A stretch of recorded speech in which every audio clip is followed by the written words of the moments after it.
समझता है, हजारों सजदों से आदमी को देता है नजात। ओ दुनियार মানুষেরা, তোমরা এক জায়গায় সিজদা দিয়া এটা তোমাদের কাছে খুব ভারী মনে হয়। এক আল্লাহর কুদরতি কদমে তোমরা সিজদা দাও না। ভালো করে শুনে রাখো, যখন তোমরা এক আল্লাহকে বাদ দিয়ে তোমরা তার কুদরতি কদমে সিজদা দিয়া বাদ দিবা, তার গোলামি করা বাদ দিবা, তখন হাজারো খোদার সামনে তোমাদের সিজদা করতে হবে। হাজারো খোদার সামনে তোমাদের আনুগত্যের শির বিছিয়ে দিতে হবে। হাজারো খোদার সামনে তোমাদের কি করতে হবে? নিজেদেরকে একবারে বিলীন করে দিতে হবে। সুতরাং তোমরা এক আল্লাহকে সিজদা দাও, তাহলে সারা পৃথিবীর সমস্ত খোদা থেকে তোমরা নাজাত পেয়ে যাবে। সকলে বলেন সুবহানাল্লাহ। ও আমার মুমিন মুসলমান ভাইরা, আমরা যদি প্রকৃতপক্ষে আল্লাহর গোলামি করতে চাই, গোলাম হতে চাই, আমাদের ইবাদতটাকে, আমাদের আমলটাকে আমরা যদি কোয়ালিটি সম্পন্ন বানাতে চাই, তাহলে আমাদের সমস্ত ইবাদতে, সমস্ত আমলে আমাদের দুইটা জিনিসের খেয়াল রাখতে হবে। কয়টা জিনিস? দুইটা জিনিস। দুইটা জিনিসের খেয়াল রাখতে হবে। আল্লাহ রাব্বুল আলামিনের কাছে আমার আমলটা গ্রহণযোগ্য হতে হবে। আল্লাহ রাব্বুল আলামিনের কাছে আমার আমলটা মকবুল হতে হবে। আল্লাহ রাব্বুল আলামিনের কাছে আমার প্রতিদান পেতে হলে আমাদের প্রত্যেকটা নেক আমলে, প্রত্যেকটা ভালো কাজে আমাদের দুইটা বিষয় থাকতে হবে।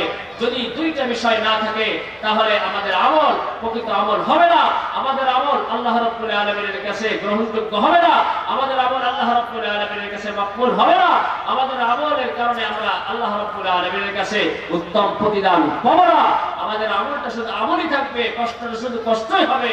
আল্লাহ রাব্বুল আলামিনের কাছে কোনো প্রতিদান পাওয়ার আশা করা যাবে। আমার মুমিন মুসলমান ভাইরা, আমরা যদি আমাদের আমলটাকে কোয়ালিটি সম্পন্ন করতে চাই, আমাদের ইবাদতটাকে যদি আমরা সঠিক করতে চাই, তাহলে আমাদের প্রথম যে কাজটা করতে হবে, আমাদের ইবাদতটাকে, আমাদের আমলটাকে খাঁটি করতে হবে, ভেজাল মুক্ত করতে হবে। আমল ভেজাল মুক্ত হয় কিভাবে? আমল খাঁটি হয় কিভাবে? ইবাদতটা আল্লাহ রাব্বুল আলামিনের কাছে মকবুল হয় কিভাবে? সেটা এক নম্বর হলো, আমরা যত আমল করব, আমরা যত ইবাদত করব, সব আমল আর সব ইবাদত কাকে রাজি খুশি করার জন্য করব? কাকে রাজি খুশি করার জন্য? আরো জোরে বলেন, কাকে? আমার মুমিন মুসলমান ভাইরা, হাদিসের ভিতর আসছে, রাসূলুল্লাহ সাল্লাল্লাহু আলাইহি ওয়াসাল্লাম ইরশাদ করেন যে অনেক আমার উম্মতেরা আছে, আল্লাহর অনেক বান্দা বান্দীরা আছে, যারা নামাজ পড়ে, কিন্তু নামাজ পড়া সত্ত্বেও এটা তাদের শিরক হয়ে যায়। এই নামাজের কারণে তারা আল্লাহর কাছে কোনো প্রতিদান পাবে না। সকলে বলি নাউযুবিল্লাহ। রাসূলুল্লাহ সাল্লাল্লাহু আলাইহি ওয়াসাল্লাম ইরশাদ করেন, মান সাল্লা ইউরাই ফাকাদ আশরাকা ওয়া মান সামা ইউরাই ফাকাদ আশরাকা। রাসূলুল্লাহ সাল্লাল্লাহু আলাইহি ওয়াসাল্লাম ইরশাদ করেন, আমার উম্মতের যারা পুরুষ নারী, যারা নামাজ আদায় করে, সালাত আদায় করে, কিন্তু মানুষকে দেখানোর জন্য করে। তাকে দেখানোর জন্য? মানুষকে। আমার মুমিন মুসলমান ভাইরা, যারা নামাজ পড়ে রিয়া করে মানুষকে দেখানোর জন্য, মানুষ যাতে তাদেরকে মুসল্লি বলে, মানুষ যেন তাদেরকে নামাজি বলে। আমার মুমিন মুসলমান ভাইরা, যারা নামাজ পড়বে মানুষকে দেখানোর জন্য, মানুষকে খুশি করার জন্য, সমাজে মানুষ তাদেরকে নামাজি বলবে, সম্মান করবে, এই উদ্দেশ্যে যদি কেউ নামাজ পড়ে, আল্লাহ রাসূল সাল্লাল্লাহু আলাইহি ওয়াসাল্লাম ইরশাদ করেন, তার নামাজটা নামাজ হবে না। এই নামাজের কারণে সে যেন শিরকি কাজ করলো। সকলে বলেন নাউযুবিল্লাহ। আমার মুমিন মুসলমান ভাইরা, আল্লাহর নবী সাল্লাল্লাহু আলাইহি ওয়াসাল্লাম ইরশাদ করেন, মান সারা ইউরাই ফাকাদ আশরাকা।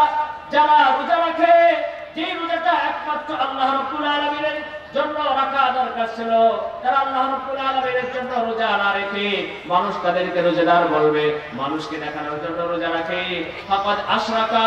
মানুষকে দেখানোর জন্য যদি কেউ রোজা রাখে, তাহলে তার রোজাটা কোনো নেকি আর সওয়াব বয়ে আনতে পারবে না। এই রোজাটাই হবে শিরক। এই রোজার কারণে তার আমলনামায় গুনাহ হবে। সকলে বলেন নাউযুবিল্লাহ। তো আমার মুমিন মুসলমান ভাইরা, সমাজে আমরা অনেকেই দান সদকা করি, দান সদকা এটা অনেক বড় ইবাদত। দান সদকার মাধ্যমে আল্লাহ রাব্বুল আলামিন জাহান্নামের আগুন থেকে আমাদেরকে মুক্তি দান করবেন। দান সদকার মাধ্যমে বালা মুসিবত আল্লাহ রাব্বুল আলামিন দূর করেন। দান সদকা এটা হলো আল্লাহ রাব্বুল আলামিনের পছন্দের একটা আমল। কেউ যদি মানুষকে দেখানোর জন্য দান সদকা করে, আল্লাহ রাসূল সাল্লাল্লাহু আলাইহি ওয়াসাল্লাম বলেন, তাহলে তার এই দান সদকার কারণে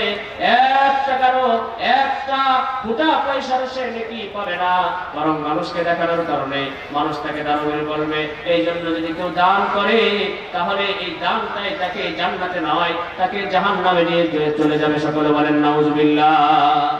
ও আমার মুমিন মুসলমান ভাইরা, সুতরাং আমাদের আমলটা হতে হবে একমাত্র কার জন্য? আরো জোরে বলেন কার জন্য? মানুষকে দেখানোর জন্য কোন আমল করলে সেই আমলটার আমল থাকে না, সেই আমলটা গুনাহে পরিণত হয়ে যায়। সেই আমল দিয়ে জান্নাতে যাওয়া যায় না, সেই আমল দিয়ে জাহান্নামে যাওয়া যায়। সেই আমল দিয়ে আল্লাহ রাব্বুল আলামিনকে রাজি খুশি করা যায় না, সেই আমল দিয়ে ইবলিসকে রাজি খুশি করা যায়। সেই আমল দিয়ে সিরাতে মুস্তাকিমের উপর থাকা যায় না, সেই আমল দিয়ে শয়তানের পথে চলে সোজা জাহান্নামে হওয়া যায়। ও আমার মুমিন মুসলমান ভাইরা, এই জন্য আমরা যত আমল আছে সমস্ত আমলটা একবারে খালেস করে নেব, একবারে আল্লাহ রাব্বুল আলামিনের জন্য, আল্লাহ রাব্বুল আলামিনকে রাজি খুশি করার জন্যই করব। আল্লাহ রাব্বুল আলামিনকে রাজি খুশি করা ছাড়া যদি অন্য কোনো নিয়তে করি তাহলে ওই আমলটা কোয়ালিটি সম্পন্ন আমল হবে না, ওই আমলটা মাকবুল হবে না, ওই আমল দিয়ে জান্নাতে যাওয়া যাবে না। কথা ঠিক না বেঠিক? ও আমার মুমিন মুসলমান ভাইরা, আল্লাহ রাব্বুল আলামিন পবিত্র কোরআনে কারীমের আর এক আয়াতে ইরশাদ করেন, ওয়ামা উমিরু ইল্লা লিয়াবুদুল্লাহা মুখলিসিনা লাহুদ্দীন হুনাফাআ ওয়া ইউকিমুস সালাতা ওয়া ইউতুজ যাকাতা ওয়া যালিকা দীনুল কাইয়্যিমা। ওয়ামা উমিরু, আল্লাহ রাব্বুল আলামিনের বান্দা বান্দীদেরকে আদেশ দেওয়া হয়েছে তারা যেন ইল্লা লিয়াবুদুল্লাহা মুখলিসিনা লাহুদ্দীন, তারা তাদের ইবাদতকে খাঁটি ভাবে করে, আল্লাহ রাব্বুল আলামিনকে রাজি খুশি করার জন্য করে, দুনিয়ার কোনো কিছুর চাওয়া পাওয়া তাদের দিলে যেন না থাকে। সুতরাং আল্লাহ রাব্বুল আলামিনের পক্ষ থেকে আমাদের উপর নির্দেশ হলো আমরা সমস্ত আমল সমস্ত ইবাদত করব একমাত্র আল্লাহ রাব্বুল আলামিনকে রাজি খুশি করার জন্য। এখন আমি আপনাদেরকে জিজ্ঞাসা করি, আমাদের সমাজে এমন অনেক মানুষ আছে না নাই যারা নিজেদেরকে মানুষের সামনে ভালো করার জন্য, নিজেদেরকে মানুষের সামনে ভালোভাবে উপস্থাপন করার জন্য যারা আমল করে? এমন মানুষ আছে না নাই? আছে না নাই? আপনাদের এলাকায় না থাকতে পারে, বহু এলাকাতে আছে, আমাদের এলাকাতে আছে। আমল তো মানুষ বহু করে, কিন্তু আল্লাহ রাজি খুশি ইখলাস এটা না থাকার কারণে আমলটা আল্লাহ রাব্বুল আলামিনের কাছে গ্রহণযোগ্য হয়। আগে তো বলা হয়েছে যে আমাদের আমলটা যেন কোয়ালিটি সম্পন্ন হয়, এটা আল্লাহ তাআলা যাচাই করতে চান। আমলটা তো কোয়ালিটি সম্পন্ন হবে যদি আমলটা আল্লাহকে রাজি খুশি করার জন্য করা হয়। আল্লাহকে রাজি খুশি করা ছাড়া, ইখলাস ছাড়া যদি আমল হয়, ওই আমলটা আল্লাহর কাছে গ্রহণযোগ্য হয় না, মাকবুল হয়। সেটা একটি স্তর পর্যন্ত যেতে পারে না, সেই আমলটা জান্নাতে নিতে পারে না। কোরআনে কারীমে আল্লাহ রাব্বুল আলামিন ইরশাদ করেন, ফামান কানা ইয়ারজু লিকা রাব্বিহি ফালইআমাল আমালান সালিহা ওয়া লা ইউশরিক বিইবাদাতি রাব্বিহি আহাদা।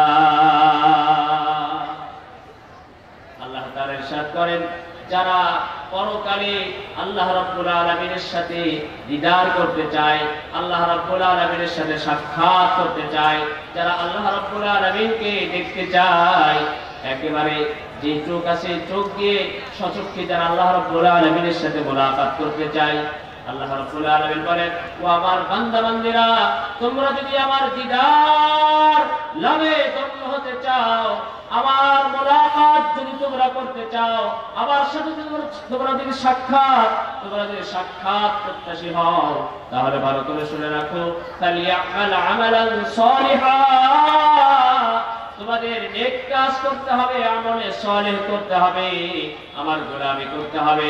তবে ভালো করে শুনে রাখো, আমার গোলামি করতে হলে একটা শর্ত আছে, সেটা হলো ওয়ালা ইউশরিক বিইবাদাতি রাব্বিহি আহাদা। আমাদের রব আল্লাহ রাব্বুল আলামিনের ইবাদতে কাউকে শরীক করা যাবে না।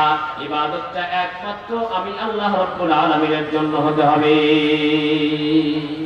ইবাদতটা কার জন্য হতে হবে? আল্লাহর জন্য হতে হবে। আমার মুমিন মুসলমান ভাইরা, বুখারী শরীফের প্রথম হাদিস, আল্লাহর নবী সাল্লাল্লাহু আলাইহি ওয়াসাল্লাম মক্কায় দাওয়াতি কাজ করতে না পেরে হিজরত করে উনি মদিনায় চলে আসতেছেন। কোথায়? মদিনায়। সাহাবায়ে কিরাম তারা হিজরত করেছেন। হিজরত এটা সাধারণ কোনো আমল না, হিজরতটা অনেক বড় মাপের আমল, অনেক বড় মাপের আমল। কত বড় আমল!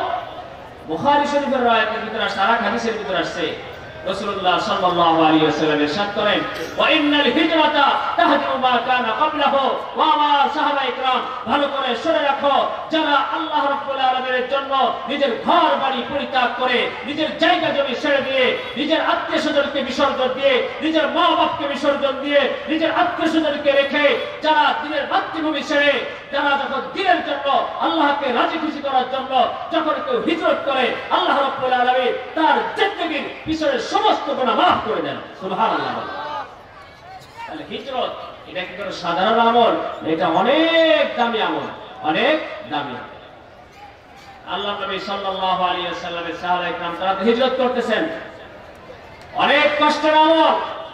শত শত বিঘা জমি ছেড়ে সাহাবায়ে কিরাম তারা আল্লাহর নবীর সাথে দ্বীন কায়েমের জন্য হিজরত করেছিলেন। কেউ মা বাপকে ছেড়ে হিজরত করেছিলেন, স্বামীকে ছেড়ে মহিলারা হিজরত করেছিলেন, আবার স্বামীরা বিবিকে ছেড়ে হিজরত করেছিলেন, কর্মীরা নেতাকে ছেড়ে হিজরত করেছিলেন, সমাজের সব আত্মীয়স্বজনকে ছেড়ে হিজরত করেছিলেন। এমন একজন সাহাবী আল্লাহর নবী সাল্লাল্লাহু আলাইহি সাল্লামের সাহাবী, তিনি হিজরত করবেন। তার মদিনায় এক মেয়ের সাথে সম্পর্ক ছিল, এক মেয়ের সাথে তার প্রেম ছিল।